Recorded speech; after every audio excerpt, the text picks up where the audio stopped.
Good afternoon.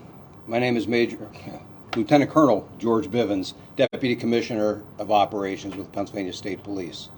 With me is Major D'Ambrosio over to my right, the area commander for this area of the Pennsylvania State Police. Also, I'm joined by District Attorney Deb Ryan and also Rob Clark from the U.S. Marshal's Office. As you know, on the morning of Thursday, August 31st, inmate Danelo Cavalcante escaped from the Chester County Prison. The investigation into the escape is ongoing and is being conducted jointly by the Chester County District Attorney's Office and the Pennsylvania State Police. After the escape was detected at approximately 10 o'clock that morning, a county employee reported seeing an individual matching the description of Cavalcante south of the prison and near Route 52. Numerous law enforcement agencies searched that area but could not locate Cavalcante.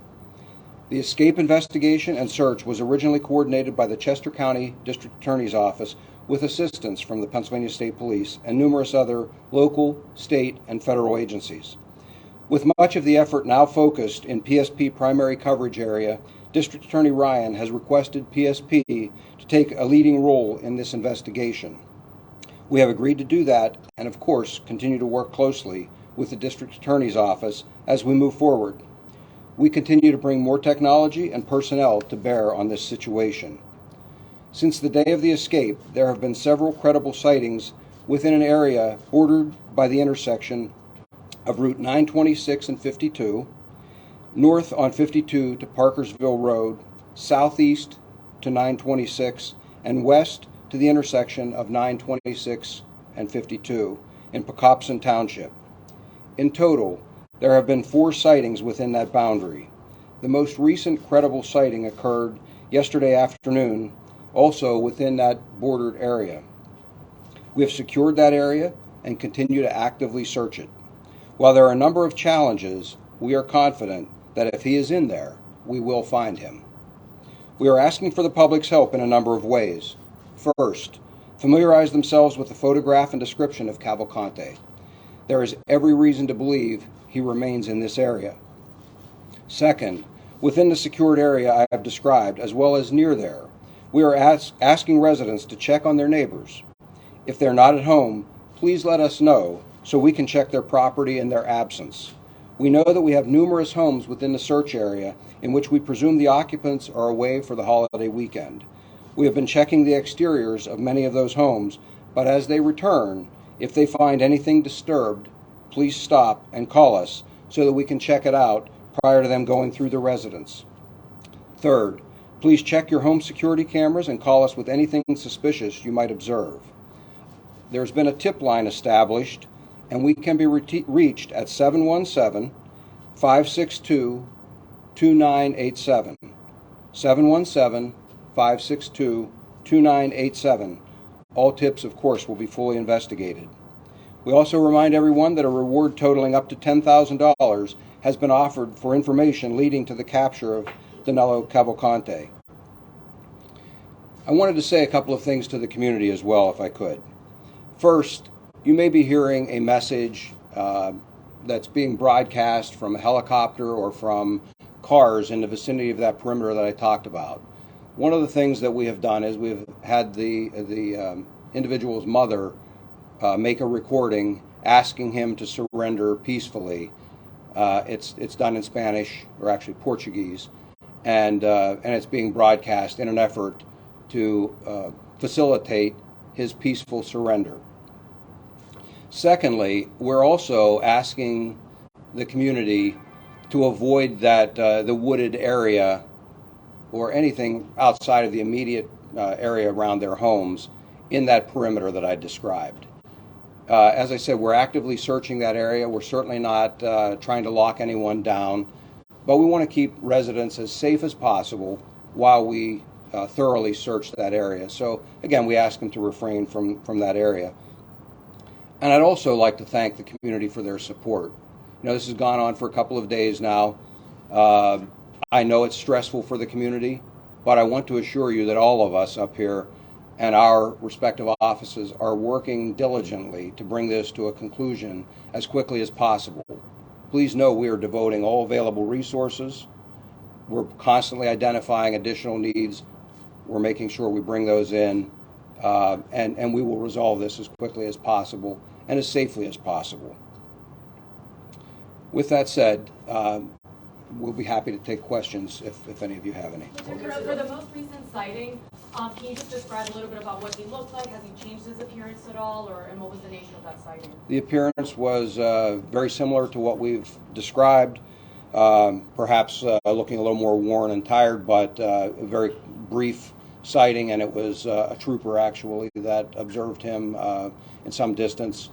Gave chase, but was unable, because of the terrain and some other obstacles there, was unable to get to him before he disappeared. Where did he run off to, or can you just give a little bit more? It was all within that perimeter area, but I don't want to be any more specific than that. Can you elaborate on what makes it a credible sighting? Is it all visual, or are there video components to any of it?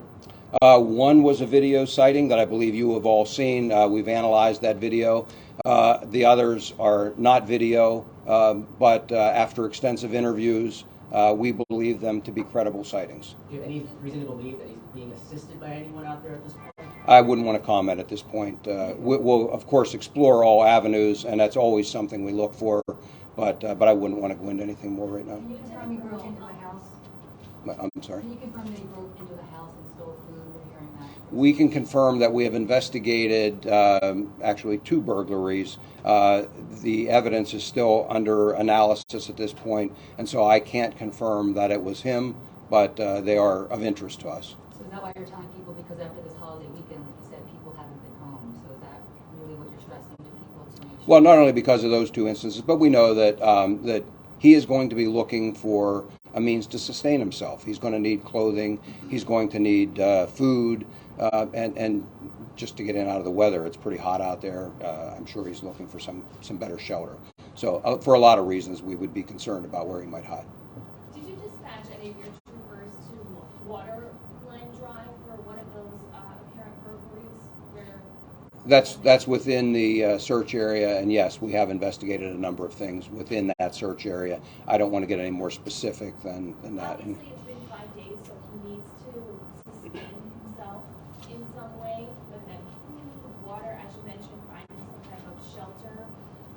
Talk to me about when you're looking for someone who is in a desperate situation right now, what are those things that you're taking into account in terms of his needs at this point? Well, from experience, there are a lot of things that we'll consider, but certainly you have to keep in mind he's stressed right now. Imagine any one of you being placed in a situation where you may not have had a chance to pack, you don't have things with you other than what you're wearing, and you don't have cash, you don't have a credit card, you don't have any other means to support yourself. You're going to be desperate, and that's the situation he's in. But it's also why one of our practices in how we conduct these types of investigations and manhunts is that we'll continue to push him hard. I intend to stress him. I want to push him hard. He'll make mistakes. He'll show himself. He's already shown himself, we believe, a few times. We'll contain him, and we will eventually catch him. We will do it as quickly as possible. Obviously, it takes time. He is desperate. He does not want to be caught. He has very little to lose at this point. With school starting up soon, will the search efforts impact any bus stops for children? How should parents kind of deal with that? So I'm going to defer to the school districts to communicate that information out. I can tell you that we have been in touch with the State Department of Education, having discussions about this, and also the district attorney has been in touch with several of the local superintendents. We're going to have another discussion later this afternoon. Ultimately, the decision rests with the school districts. We can provide them sort of the latest picture of what's going on in their areas, and then we ask them to make that decision and communicate that out to the parents. Have you authorized the use of deadly force to apprehend him? Yes. Elaborate a little bit more on that? If he is not actively surrendering, deadly force is authorized. This is for Deb Ryan. Have you completed your investigation into the prison break at this point, or are you still reviewing things? Mike, our goal right now is to find this man and capture him. So we are channeling all of our efforts to bring him into custody.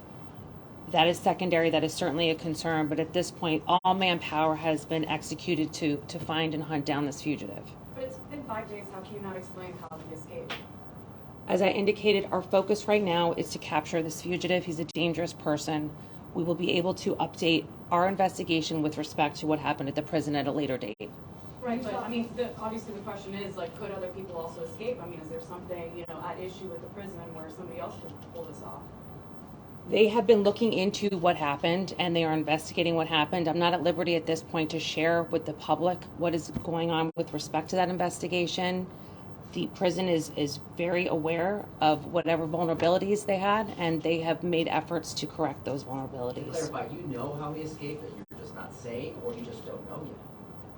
As I indicated, we are working on the investigation with respect to the escape, but our main focus right now is to capture this fugitive. Because you confirmed Friday that there was another escape 2 months prior to this. So Yes, there was. So you did confirm that. That's correct. 2 months prior? I believe it was in May of this year. Okay, so that's not 2 months prior. Well, we interviewed a neighbor who said that he was in his shed, somebody who escaped a couple months ago. I think we're talking about the same suspect. Yeah. Can you Does confirm this about when guy you're talking seem to like the- he had a plan at all? Or was this I mean, it doesn't seem like he knew where to go. At this time, we don't know, Mike, and we're conducting that investigation Can you currently. elaborate on talking to the superintendents? Because we've talked to, all of us, have talked to so many neighbors, right, who are apoplectic, I want to use the word, just so upset, Yeah. right? Can you talk to them about, you know, they're saying they're not getting a lot of communication. They don't know what to do. They are having guns by their side, like literally so upset. Can you just talk to them about what is going on and how they can allay their fears? Or what they should Absolutely. do? And our main concern is with the residents in this community. Of course, we want to make sure that they are protected and kept safe. We have been in communication with the superintendents. We have been sending out reverse 911 calls to the residents in a 2-mile perimeter. So they're getting updates that the rest of the community outside of that area are not getting. So we're making every effort to be in touch with them. Regarding the schools and how we want to operate moving forward, we have a call this afternoon to talk that out with the superintendents. But like Colonel Bivens indicated, it's going to be a decision that the school districts have to make on their own, but we're going to provide them with all the information that they need to make an educated decision on that. What would you like to say to the neighbors, though? They're scared. I understand that, and I want to say that we are doing everything in our power to get this guy, and people are working round the clock. I understand their fears, but we are doing everything. We're bringing in all the experts in this area. We have the top men and women working round the clock to bring this man to justice, and we're not going to stop until he's captured, and we hope we're getting closer. And if I could just jump back in here, and thank you, ma'am. With regard to the neighbors, the people in this area, I want to assure them that we have a strong presence there. They are not on their own out there. We have people close by. If they hear or see anything, call us. We will be happy to come check it out. They don't need to go outside and check out a suspicious noise, or if they hear something in their homes, we'll take care of it right away. We're close by. It's not going to take long at all to have somebody there. So we're happy to do that. And again, please know that we are doing everything. We ask for their indulgence of the heavy police presence, but that's one of the ways that we can, as best possible, assure their safety. Is there anything that people should be avoiding, any behavior that they should avoid? As you mentioned, don't go out into the woods, but this is a holiday, obviously, you know, people have family get-togethers, family reunions, etc. Should they be staying inside and kind of canceling everything that they had already? No, we're not asking people to do that. There's been no indication that that he poses that kind of a threat to anyone in those neighborhoods. He doesn't want to be caught. He doesn't want to go back. Now, could he be desperate and do something? Sure, but we don't have information to suggest that anyone is at risk for going out in their yard. What we're saying is to avoid interfering with the search. You know, avoid those wooded areas. And again, that's a fairly small area, maybe a mile and a half across. The rest of the area, we're not even asking people to avoid the woods. It's within that perimeter area that we've set up that we're just asking for those, not even restrictions, some cooperation to make our jobs a little bit easier. Which is always in that 2-mile radius from the Chester County Prison, this whole area that's on Yes. And then again, the use of deadly force, is this shoot to kill on sight, or if he doesn't actively cooperate? Well, the term is not shoot to kill. It's deadly force is authorized, and it's if he is not actively surrendering. We do consider him to be a very dangerous individual. He is convicted of homicide here, was involved in, I'm told, another homicide in Brazil some years ago. It's somebody that we think poses a threat and needs to be taken out of the community, needs to be incarcerated. He has the option to surrender. That is what we hope he will do. Will he be returned to the Chester County Prison if he's apprehended? We'll discuss that at that point in time. But what I would tell you is that I can assure you that there will be secure measures put in place that he won't be escaping again. And so whether that's at another facility, that's something that we'll be discussing with the district attorney and also with the State Department of Corrections. Are the troopers going home to home searching to see if he's in one of their homes, or we heard from some neighbors that they've allowed the troopers to go in and search? They have been, and so again, we ask their cooperation. So you may see a trooper in that area or somewhere close by, knock at your door and ask some questions or ask if they can come in. And again, it's simply that they're trying to make sure that we have thoroughly searched that entire area and that residents' homes are secure. Can we hear from the U.S. Marshals in terms of what your role is right now? Sure. I think Lieutenant Colonel Bivens summarized everything perfectly. Our role is to support the Pennsylvania State Police. They are the lead investigator in this investigation, and they come with much experience of these woodland manhunts. We've had numerous manhunts. I think the most recent was in Warren County just a couple months ago. So we're bringing the best of the best assets out here. Their CERT team, their Special Emergency Response Team, is well trained. They're here. Our professionals from the Marshal Service are here as well. And our position is that Danelo Cavalcante's desperateness will not outlast the resolve of our investigators here. And that goes for the state police, that goes for the Marshal Service, our state and county local investigators. We're all on the same team. And like the Lieutenant Colonel said, we will get him, we'll push the threat, he'll make a mistake, and we'll bring him into custody. So outside that 2-mile radius, you're an expert, you've done this many times. Longwood Garden was open. I'm not sure if Westchester University made a decision yet. Should people outside the 2-mile radius not be as concerned, or what do you say to people outside that 2-mile radius? I don't think we're there yet. Like the Lieutenant Colonel said, our efforts are focused on that 1.5 to 2 mile radius and inside that inner perimeter. There's been 4 confirmed sightings, so we're not ready to sound the alarm outside of that radius yet. All of our efforts are focused inside, and until we exhaust that or we prove that he's escaped that 2-mile radius, then we can talk about maybe what the public should do outside. But our efforts are all concerned inside that radius. I mean, a lot of residents are saying, like, how is he still not captured? You have the U.S. Marshals, like, you guys are the experts on this. There's troopers out there. The 2-mile radius is so small. Like, can you just talk a little bit about, like, where could he be? Like, is he in a tree? Like, you know. When you talk about a what's going 2-mile on? radius, you got to remember this is a 5-foot tall gentleman, 120 pounds, and this is a heavily wooded area. It's very, very thick back there. There's a lot of hiding spots. There's a lot of ravines back there. And we are an expert in fugitive investigations, but the Pennsylvania State Police are experts in incident command. And I think that's why Lieutenant Colonel Bivens is here. There's nobody better in the agency than him. And I guarantee you that if he is here, that his troopers, along with our investigators, are going to be able to find and locate him. Is there enough out there that he can actually sustain himself for an extended period of time between water, fruits, anything of that sort? Is there enough resources out there? I don't know. I don't know what he's obtained. I'm no expert on what's edible out there, what drinking water he's using. From the video the other night, we know he had a backpack on. One of the questions is, where did he get that backpack? So when we say homeowners who are coming back from the shore, check your belongings, see if anything's been disturbed. Are you missing a backpack? That could fill in some voids for us. So as far as sustainability on the land, I'm just not sure. But a man is desperate at this, anything's possible. Are there any plans to release the recording as well? To release the recording? The broadcast recording? To the media? Yeah. Not now, there's not. We're utilizing it for our investigations. So that was broadcast, like Lieutenant Colonel said, through the helicopter yesterday and through patrol cars, in hopes that perhaps, as desperate as he is, maybe he has a change of thought. And here's his mother telling him to surrender, and his family cares about him. He's desperate. He's hungry. He's been in the woods. He's dirty. Perhaps this is what puts him over the edge where we can get a peaceful surrender. Is his mom in Brazil? She is.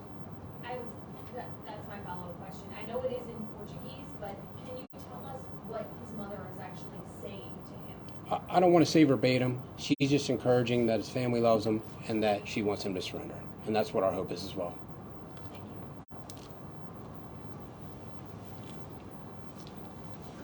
Thank you very much.